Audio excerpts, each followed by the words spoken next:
எல்லாத்துக்கும் வணக்கம். சேலம் என் சொந்த ஊர். நான் இங்கே தான் பிறந்தேன், வளர்ந்தேன், இங்கே தான் வந்து பள்ளி படிப்பை முடித்தேன். ஸோ தமிழக வெற்றி கழகத்தில் இணைந்த பிறகு பதவி கிடைத்த பின் முதல் முறையாக என் பிறந்த மாவட்டத்துக்கு வருகிறேன். உண்மையிலே ரொம்ப மகிழ்ச்சியாக இருக்குது. இந்த நேரத்தில் ஃபஸ்ட்டு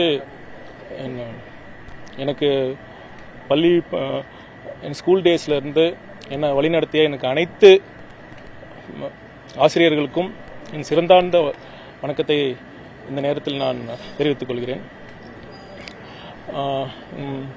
சேலம் வந்துட்டு ஃபஸ்ட்டு எங்கள் கொள்கை தலைவர்கள் பெரியாருக்கு மாலையை அணிவித்து விட்டு இப்போ ஜிஹெச்க்கு வந்து இந்த எவ்வளோ இது பண்ணியிருக்கோம், 1,20,000 அதில் இந்த எவ்வளோ முடியுமோ நாங்கள் பண்ணியிருக்கோம்.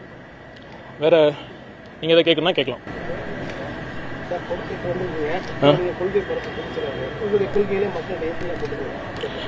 டெஃபினட்டா இப்போ பார்த்தீங்கன்னா தளபதி மற்ற கட்சி தலைவர்களுக்கும் என்ன வித்தியாசம்னா, தளபதி எப்போ வந்து பெரியார், அம்பேத்கர், காமராசர், அஞ்சலை அம்மாள், வீரமங்கை வேலுநாச்சியார் அப்படின்னு சொன்னப்போ தான் மக்களுக்கு, இந்த கால இளைஞர்களுக்கு அவர்கள் மேலே தேடி அவங்களுக்கு அந்த புத்தகங்கள் படிக்கணும் ஆர்வம் வந்தது.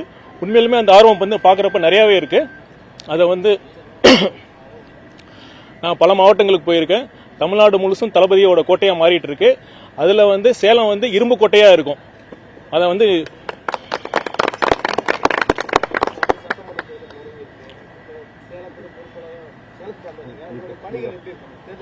இப்போ பார்த்தீங்கன்னா சேலத்தில் பார்த்தீங்கன்னா முக்கியமாக ஏகப்பட்ட பிரச்சனை இருக்கு. முக்கியமாக 3 பிரச்சனை மட்டும் நான் சொல்றேன். இப்போ பார்த்தீங்கன்னா மேட்டூர் அணை வந்து கிட்டத்தட்ட ஃபுல்லாகிட்டு இருக்கு. இருந்தும் பல வார்டில் வந்து குடிநீர் வந்து சரியா வந்து பல வார்டுகளில் வந்து குடிநீர் இன்னும் சரியா வந்து மக்களுக்கு கிடைக்கல. 10 நாளுக்கு 15 நாளுக்கு ஒரு முறை தான் வருது. அடுத்து பார்த்தீங்கன்னா பாதாள சாக்கடை திட்டம் வந்து ரொம்ப நாளாக சொல்லிக்கிட்டே இருக்காங்க. இன்னும் சரிவர வந்து பண்ணவே இல்லை. நான் இருக்கிற ஏரியாவில் கூட இன்னும் வந்து அந்த முழுமை பண்ணவே இல்லை. மழைநீர் எப்பெல்லாம் மழை பெஞ்சா மழைநீர் வந்து வீட்டுக்கு வர சூழ்நிலை தான் இருக்கு. மக்கள் ரொம்ப பிரச்சனைகள் தான் இருக்காங்க. அடுத்து பார்த்தீங்கன்னா வந்து சேலம் பார்த்தீங்கன்னா மெயின் ரோட்ல இருக்கு. பல ஹைவேஸ் இங்கே வந்து டச் ஆகுது. இருந்தும் வந்து சேலத்தில் வந்து பெரிய தொழில் வளர்ச்சி ஒன்றும் வரவே இல்லை. அதுக்கு கடந்த ஆட்சியாளர்கள் வந்து சேலத்துக்கு பெரிய முக்கியத்துவம் கொடுக்கவே இல்லை. இதுக்கான வந்து வளர்ச்சியை வந்து அவங்க வந்து கேட்டு வாங்கவே இல்லை. இதை வந்து தமிழக வெற்றி கழகம் வந்தோடனே இது ஃபுல்லா சேலம் மாவட்டம் தலை சிறந்த மாவட்டமாக நாங்கள் மாற்றுவோம். சட்டமன்ற தேர்தல் வரப்போகுது.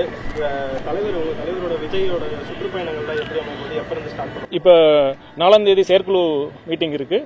அதில் வந்து நாங்கள் பேசிட்டு விரைவில் தலைவர் என்ன அறிவிப்பார். இல்ல அப்படிலாம் இல்லை, அதெல்லாம் இல்லை. எல்லாருக்கும் சின்ன மக்கள் கொண்டு போய் சேரும் போது அதுக்கு 2வது முறை போறது ஒரே முறை எல்லாத்தையுமே இது பண்ணிக்கலாம். இல்ல அதுக்கு இதுக்கு சம்பந்தம் இல்லை. விரைவில் அறிவிப்பார்.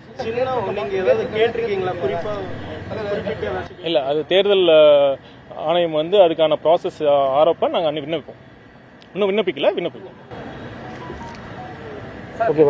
அதாவது வந்து விஜய் வந்து இன்னும் களத்துக்கே வரல அப்படின்னு எதிர்கட்சி பல்வேறு அரசியல் கட்சி தலைவர்கள் வந்து பேசிட்டு இருக்காங்க.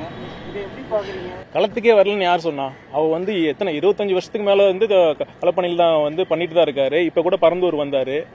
அதனால வந்து விரைவில் வந்து இப்பதான் அவர் இறுதிக்கட்ட படப்பை முடித்து விட்டார். இப்ப விரைவில் வருவார். மதுரை பார்த்துருப்பீங்க, கோயம்புத்தூர் பாத்தீங்க. நான் வந்து தளபதியை வெளியே கொடுத்து நாங்க ரெடியா இருக்கோம். பொதுமக்களுக்கு பாதுகாப்பு கொடுக்க காவல்துறை தயாரா இருக்கான்னு சொல்லுங்க. எப்பவும் நாங்க வெளியே கொடுத்து ரெடியா இருக்கோம். தளபதி நாங்க பாதுகாத்து முடியும். பொதுமக்களுக்கு பயந்து தான் தளபதி அமைதியா இருக்க வருவார் வெளியில. அப்ப தெரியும். கூட்டணி வந்து எப்படி அமையும்? இல்ல கூட்டணி பற்றி வந்து நாங்க வந்து ஏற்கனவே தெளிவா பலமுறை சொல்லிட்டோம். வந்து தமிழக வெற்றி கழகத்தின் தலைமை ஏற்று அந்த எங்கள் அரசியல் எதிரியும் கொள்கை எதிரியும் தவிர வேற யாரு வந்தாலும் நாங்க அரவணைப்போம்.